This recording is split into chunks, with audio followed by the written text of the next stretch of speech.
My name is Bill Gubing and I'm the Chief Engineer of the Explorer, and I'm going to walk you through some of the appearance aspects of the vehicle and then some of the performance aspects and what our thoughts were, what our mindset was, and how we went through the development of the car.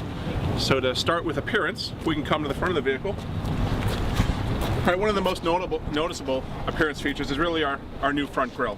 So we have the contrasting high gloss and then the low gloss mesh that really sets off the front of the vehicle. We built upon the muscular, aggressive look of the 2011 Explorer and really wanted to make this car stand out in the showroom. So we put an outstanding front grille on the vehicle, and then we created this technical wrap around the front. So we darkened out the headlamps, we blacked out that front grille, and made that clean black sweep across the front of the vehicle. As you can see, we've also added the Explorer nameplate to the front of the hood for the first time, proudly displaying our nameplate and our heritage. We can walk to the side of the vehicle.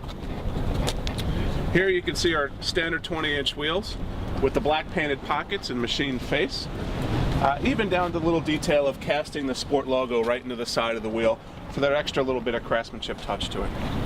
Also on the side, we go to high gloss black mirror skull caps. We've blacked out the roof rack, and then we've also blacked out the body cladding as well, just to give it that sleek, clean appearance as you go across the vehicle. On the back of the car, if I can ask you to come this way, we've again taken that technical wrap and followed through with the same scenario. So we've blackened out the tail lamps. We've taken our liftgate applique and changed that over to a high gloss black. Most notably on the back, you see these gorgeous polished exhaust tips that really stand out and make people know that you have something different under your hood. We've added our Sport badge and then our EcoBoost badge as well, proudly displaying the EcoBoost brand. Here you can see it says four-wheel drive there. Four-wheel drive is standard on the Explorer Sport. Okay, if we move to the interior,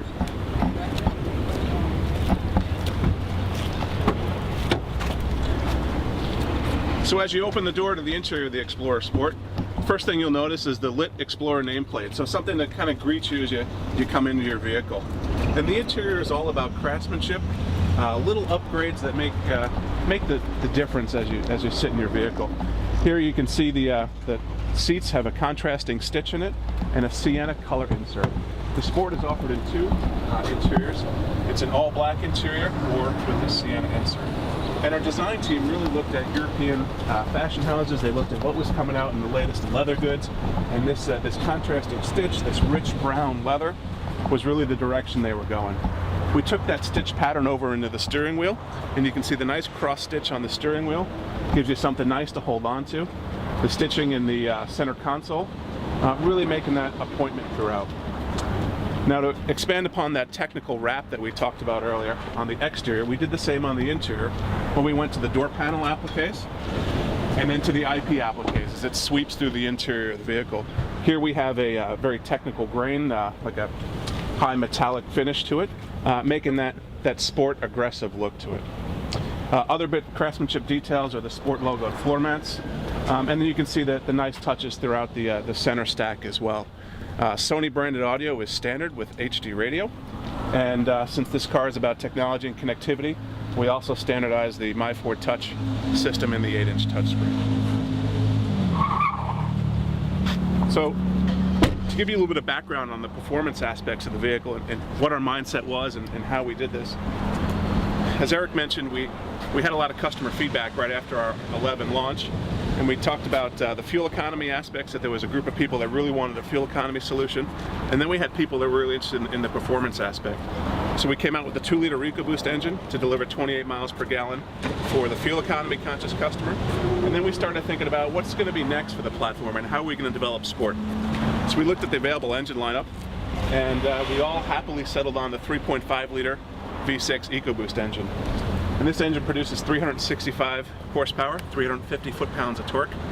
We knew it was just a great, strong power plant that we could build our entire package around. So we have this engine. We said, okay, it fits in the vehicle. It's got great power output. How do we turn that into usable power?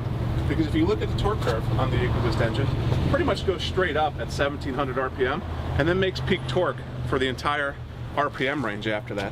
So there's a ton of power, and we had to effectively put that down to the road. So we went into our terrain management system and completely retuned every setting. Just really optimizing the torque sensing system of the four-wheel drive, how the power is put down. We increased the amount of power that we can put to the rear wheels. We can go up to 50-50 now, 50 in the front, 50% in the rear. So a really nice balance of power going down to the road. We changed our final drive ratio to a 316 from a 339, which really takes the power band, keeps you in the power band, and has that available torque throughout your entire drive experience. We added dual exhaust to the car, as we noted earlier with the polished tips. And now that we have this power, we knew we were going to be driving our all-wheel drive system harder, so we added an all-wheel drive cooler. And this cooler takes about 30 degrees Celsius off the internal temperature of the system and allows you to just drive the vehicle to its limits. Now that we have this power, we're able to use it, we went into the vehicle dynamics. So we went to the wheels and we went to a wider wheel. We went to a 9-inch wheel versus the standard 8.5 on these 20-inch wheels. So we widened up our wheels. We have a performance tire option, as you can see here. And then we went into the vehicle dynamics and stiffened up the body structure. We upgraded the tower-to-tower brace and we added a cross-tunnel brace. Both of those resulted in a 37% improvement in lateral stiffness for our vehicle dynamics team, which allowed them to get that real crisp turn-in as you drive through your corners. We recalibrated the ePass software and have a unique sport calibration. And we hard-mounted the gear as well, so it takes out any off-center compliance on the vehicle. So now we have a strong vehicle dynamics platform. We have usable power that we put into the ground. What's next is the brakes. So we went into the brakes, we upsized the front rotors to 352 millimeter rotors and 21 millimeters wide, which resulted in a 53% improvement in thermal mass and gave us a 20% overall improvement in fade.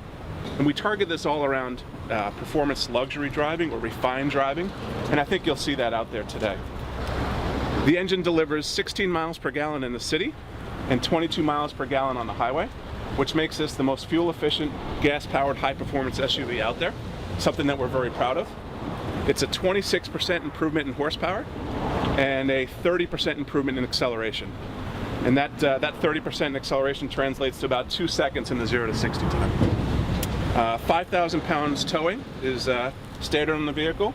All-wheel drive, four-wheel drive is standard, as we mentioned. And I think that about covers the overall specs on the performance vehicle.